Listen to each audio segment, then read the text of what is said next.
Welcome to another great episode of Unpacked After the Vows. Listen, I'm so glad you're joining us this week, answering all of your questions. That's right. You all have wrote in, you've typed in, you've texted in, you've done all those things. And so we are here. Look, I've got my folders and my paperwork right here for you. And we are going to sit down with my guest, Timmy, who he is ever present. He is going to be a perpetual guest with me on this show. And we are going to enjoy answering your questions. Yes. So this is at a point in our series where all of the sermons are done. We have finished 9 weeks and we've had guests on our show, and now we want to make sure that we go back and answer all the questions because I told you that we will.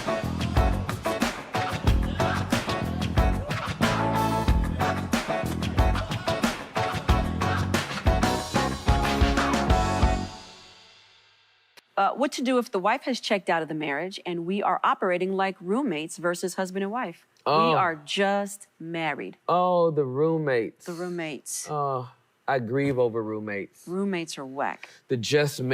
Roommates are whack. So, roommates belong in college. Yes. First, let me say I'm so sorry. Yep. So sorry that you're at a space in your marriage where you all are only roommates.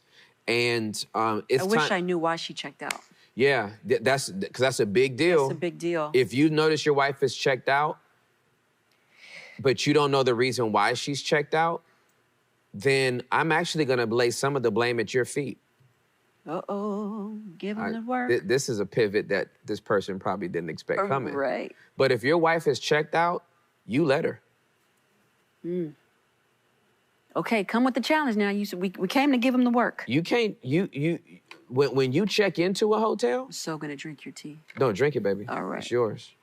When you check into a hotel, they ask you when you're going to check out. They don't just let you check out. They actually ask you, when will you be checking out? You're checking in how many days? 3 days. That means you're checking out on the 3rd day. That's true, that's good.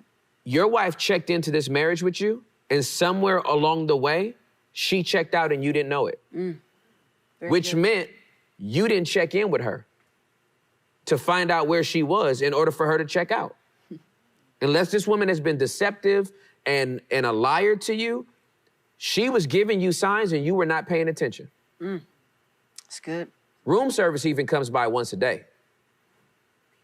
Cleaning service comes by once a day. So if you're not checking in with your spouse, then her checking out has something to do with you not checking in. And my encouragement to you is to sit down, grab her by the hand, look her deeply in the eyes. Come on. Deeply love. And say, baby, Yes. I have noticed that the two of us have been very distant from each other. For a long time. And it's breaking my heart. If I have done anything that has led to this, I just want to apologize. And I want you to check back in. Would that be too hard for you to do? That's great, honey. That's super great. Take notes. Now, we don't know what her response is going to be. Right. Right? And so be ready for the response. And don't be defensive. Yeah, it's good. Okay? Be ready, embrace it, and work at it from there. Do all you can do to get her back. That's right. Thank you for your question. Next one. What do you do if your heart has hardened as a defense mechanism against emotional and physiological abuse and being emotionally abandoned for years? My spouse is now trying to work it out, but I don't know how to soften my heart toward him. And a part of me feels he's only trying because I stopped trying. Ugh. Oh, it's so good, painful. yes. It hurts. Oh, God, it hurts so bad. I'm so sorry. I'm so sorry. These are painful things to have to process. These really are. And you're not going to be able to do it alone. He's trying the best he can, but he's probably just reaching for whatever he can find emotionally, relationally, physically, spiritually to try to do so. Y'all need a third party. Again, I just don't know how you can repair your car if you don't know anything about carburetors. I don't know how you can repair your roof if you don't know anything about roofing. Yeah. I don't know how you repair your marriage by yourself. That's right. If you don't have the tools to do so. Yeah. And so I'm going to encourage you, if you're in a painful spot like this, you need a third party, you need a mediator that can address what's going on in your heart and your marriage so that you and your husband can come back together again. Very good. Nothing to even add to that. Thank you. Okay, another question, an emotionally unavailable. My friend has been watching UTV online. It sounds like a network. UTV. Yeah. Upset the Vows online. She is married to a narcissist and has suffered for years of mental and emotional abuse and is at her end.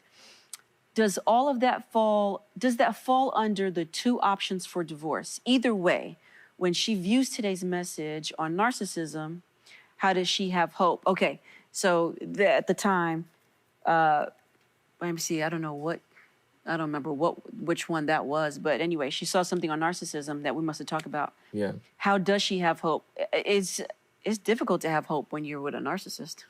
Absolutely. So one of the things under divorce that became a big deal as I taught was, I taught about the two biblical ways that you can get divorced. Yeah.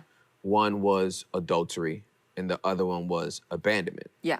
And so then you had people say, well, okay, what if this person is abusive?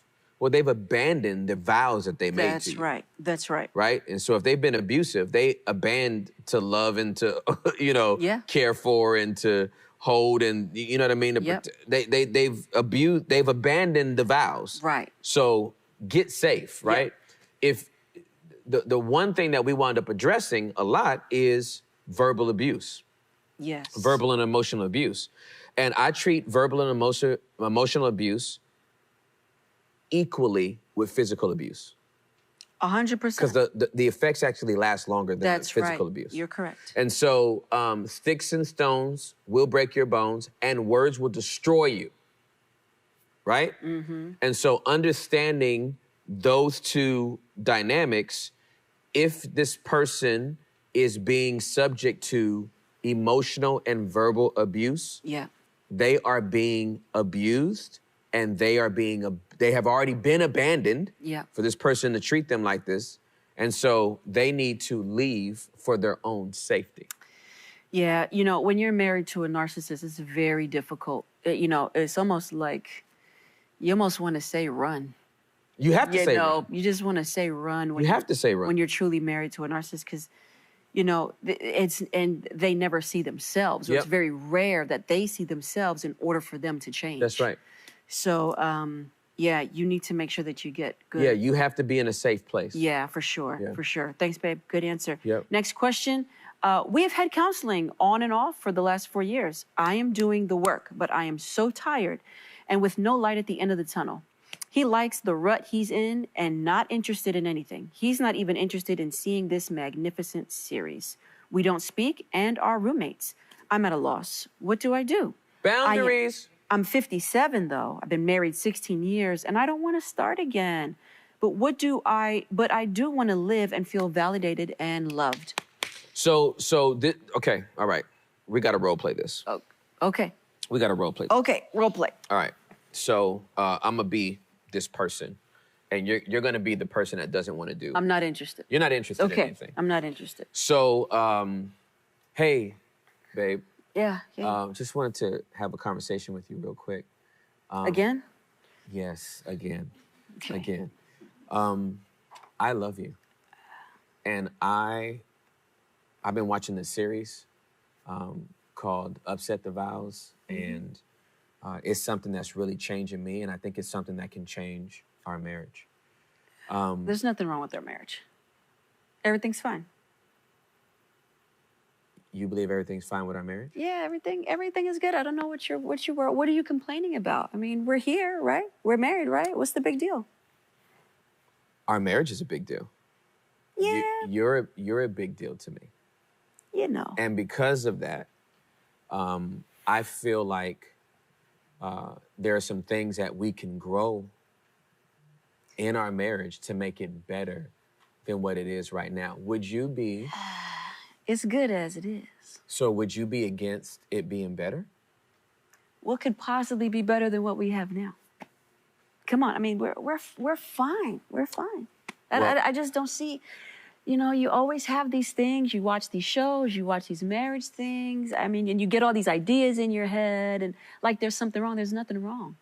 So you don't believe there's anything wrong? No, there's nothing wrong. Yeah. I'm sorry that you feel that way. Yeah. I do think that we could grow in our marriage, and I would love your support in it. But what I will let you know now is that I do believe that there are some things that need to change, and there's some places that we need to grow. And I would ask that you would be open to coming with me to counseling. Oh, now, come on, honey. So that we can work on our marriage. We're almost in our 60s. What are we going to need counseling for? Just for what? I mean, what are you going to change now after all these years? What do you want to change? What are we doing? What's so bad? What are we doing so bad? Well, it sounds like you don't believe this is important. I just don't see where it's coming from. It's like out the blue. I don't see where there's a problem. You don't see a problem at all? I don't see a problem. Well, I'm telling you, there's definitely a problem. And I'm going to start going to counseling. All right. With or without you. All right. That's what you want to do. And if this is something that's not going to change, major changes will be made in our relationship. I mean, all right, but I mean, if that's what you feel is best for you to do, you know, maybe I'll come to one or so, but I don't see what. I don't see the necessary. The so it necessity sounds of like it. you're open to at least one session? Maybe. Well, I'm going to set a date. Okay. I hope you'll be there to join me. Okay. But if not, I will be there. All right. Do what you need. And if things don't change, I need to be very, very clear. Okay. If things don't change in our marriage, things will change in our marriage. All right. Are we clear? I mean, you know, that's what you're saying now. Okay. All right. I love you. I love you too, baby. I just don't understand all this extra you doing now, but all right. And scene. And see. All right, so let's talk about what happened there. All right, let's talk about it. I'm dealing with somebody that is not interested and not in the mood. I'm not trying to make them be in the mood. I'm not trying to win them over. I'm simply drawing a line of what I'm going to do. You can't make it about what the other spouse is going to do. That's right. I'm drawing a line as to what I'm going to do, and then you have a decision to make based on what I'm telling you I'm going to do. That's right. And things are going to change. That's right. If things do not change. That's right.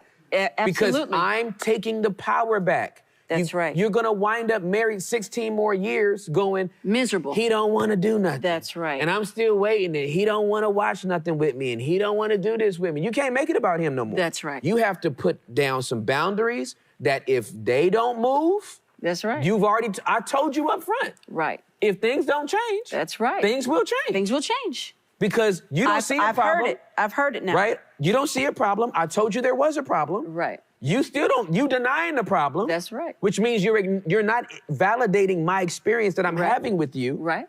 And so I'm going to start getting myself built up. There you go. And if I move out, you can't say you didn't know. That's right. Because I told you already. I told you so. So I hope that helps. And I hope you feel encouraged that, you know, if you get to that point, and I know you said you're 57 and don't feel like starting over again. I get that. I get it too. I get that. But sometimes, if this is the situation that you're living in, you're probably better off being by yourself until somebody does come your way, that you don't have to do all this extra work for no That's reason. so true. That's just big facts. Okay, good. I like the role play, babe. Some people don't believe you until you do something. Move. That's right. Because until you move. I don't know who this is for, but some people. It's true. People take advantage of you because in the back of their mind, they're going, you ain't going nowhere. You ain't about to do nothing. You're not about to do nothing. The moment you flex. That's it. Very true. And it's not, thank you, Holy Spirit. This is not a power move. It's not a manipulative move. No. it's a self-care move. That's right. When you move to care for yourself enough, That's right. that you're not gonna put yourself in a situation anymore where you can walk over me and invalidate the experience I'm having with you Right. and dismiss me like I'm somebody in a subway. That's right. The moment you do that, they'll pay attention. Yeah, they will. But if you keep giving them the same response you've given them the last 16 years, they will keep giving you the same response. That's right. I promise you, you That's pack right. your bags and say, I'm going to stay with my sister for a weekend. Where you going? Why? Exactly. Why are you leaving? You didn't even tell me about it. No, you ain't going. That's right. Huh? That's right. Since nothing's wrong. Nothing's wrong. Sir. Here. Huh? Yeah. Huh? So. No, that's great. Power to the people. Good job. We should role play all the answers. We should. All right. Premarital counseling question. I think there's only one. What are the guidelines or checklist items you want to look for in a premarital counselor? All 9 weeks of Upset the Vows. There you go. Thank you for your question. All right. Submission and sacrifice topic. I desire to obey God and love sacrificially, even when I do not feel like I'm getting the love I need in return. This is difficult for me. How do I submit while I do not feel sacrificially loved in return? A good question. Communication. It's time to have this conversation. Hard talks. Courageous conversations will help this big time, right? Like when you're with your spouse, it's time to get past the niceties and I don't want to hurt their feelings and get down to the real thing of what you need to feel like you're receiving back you're from them as receiving well. what you need. So For sure. Hard conversations, effective communication to get to the point with it. That's right. It's good. Okay, next question. Submission and sacrifice. Tim, how do you get to the point of consistency, sacrificing first in your marriage, setting the tone for your marriage, especially in the midst of good days and bad days, as the same ups and downs are happening to both of you guys? Yeah, so for me, it's just a matter of understanding the responsibility I have and relishing the role. I love being a husband. So I think it just matters how you feel about the position that you've been given. Like, I love being married to you. Come on now. And Say that again. And I love being married to you. And because I love being married to you and I fully embrace my role as husband, it's easy for me to constantly look for the ways that I can show up sacrificially in our marriage, look for the ways that I can be a blessing to you, talking to you, listening to you, advocating for you, protecting you, defending you.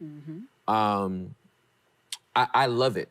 And so I don't see it as a weighty responsibility.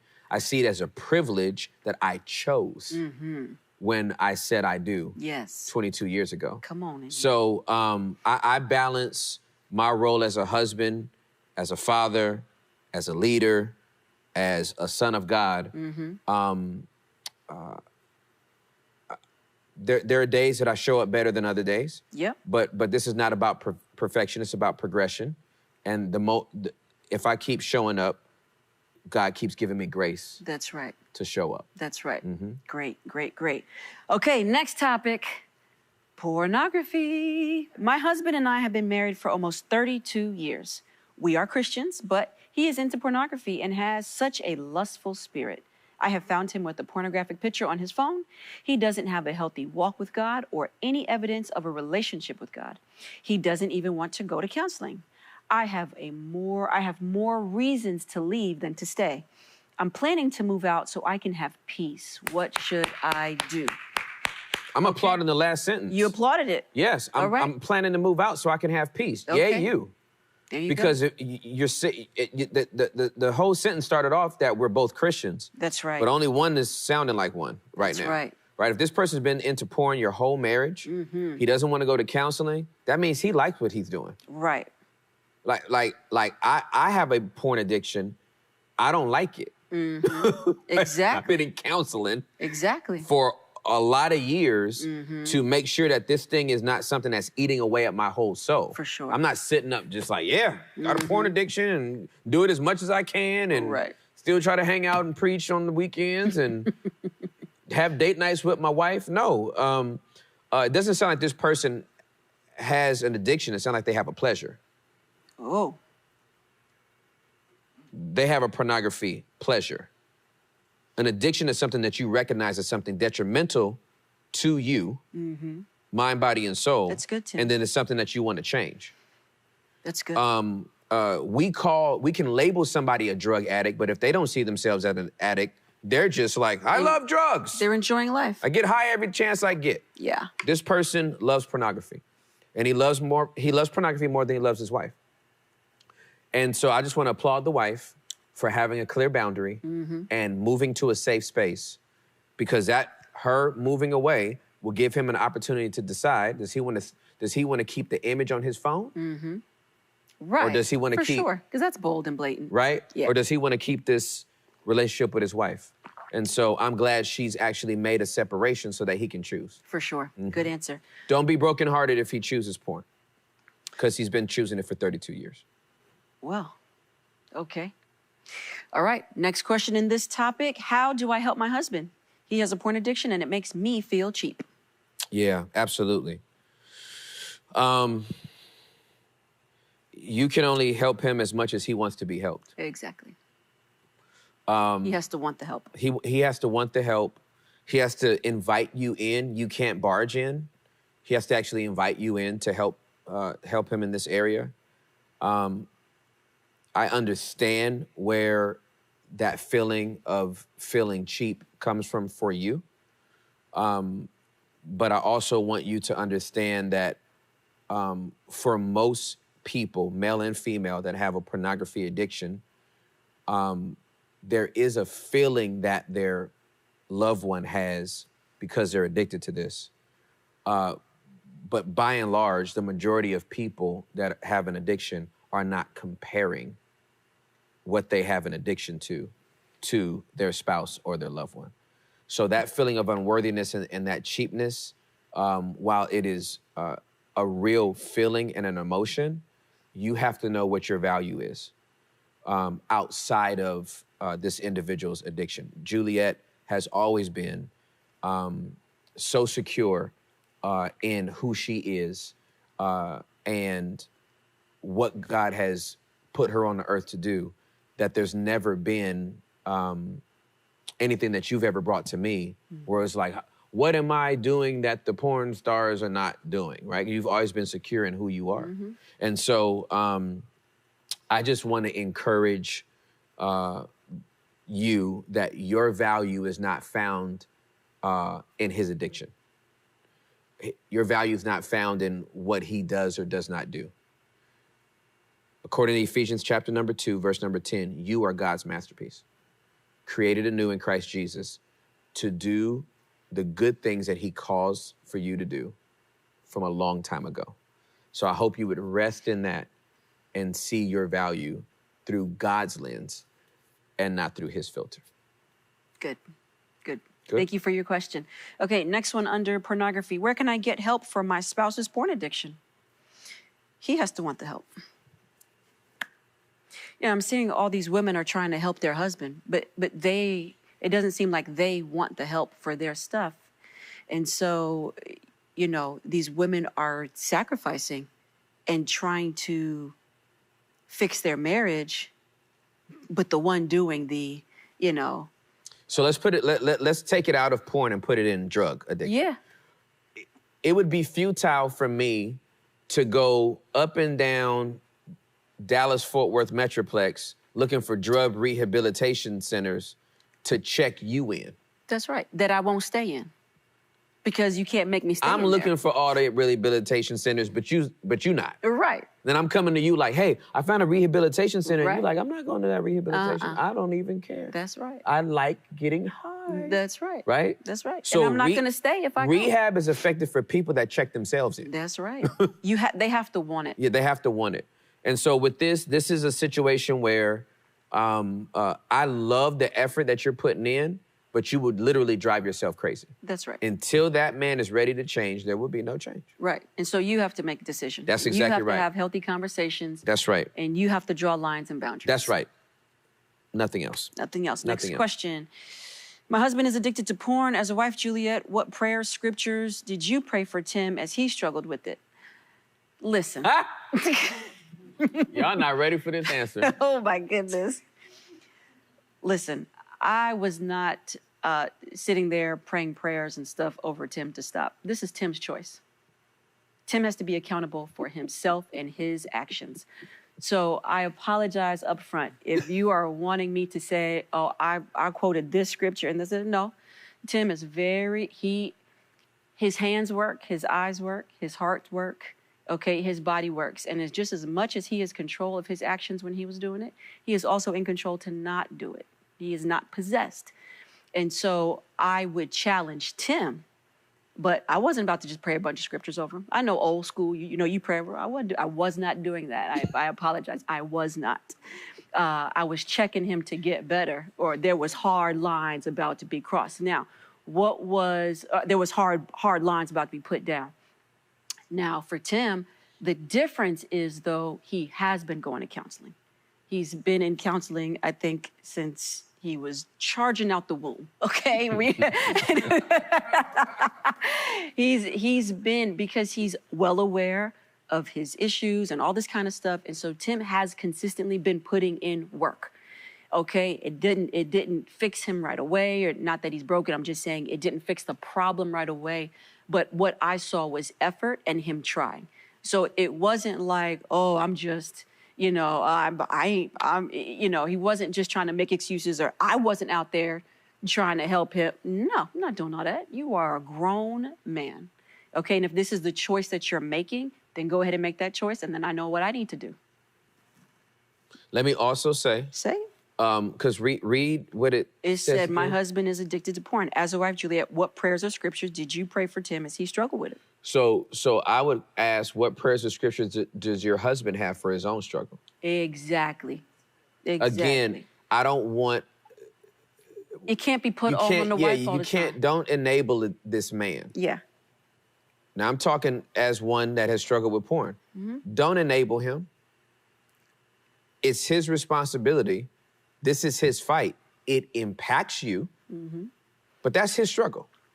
Correct. It impacts you, but that's his issue. Mm-hmm. It would be different if both of y'all struggled with porn, then both of y'all would need scriptures. Mm-hmm. He struggles with porn. You can pray over him. That's fine. I know Juliet prayed for me.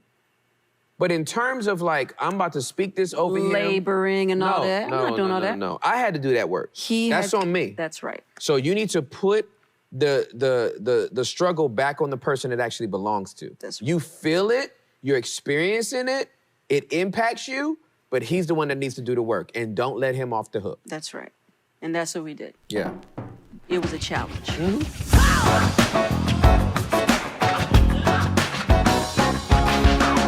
Here we are, another week. Thank you so much for joining us this week on Unpacked.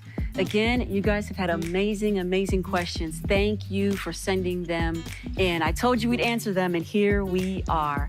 So please go chew on them, send them to your friends, send them out. Know that we love you and we are praying for you. Until next week, God bless you.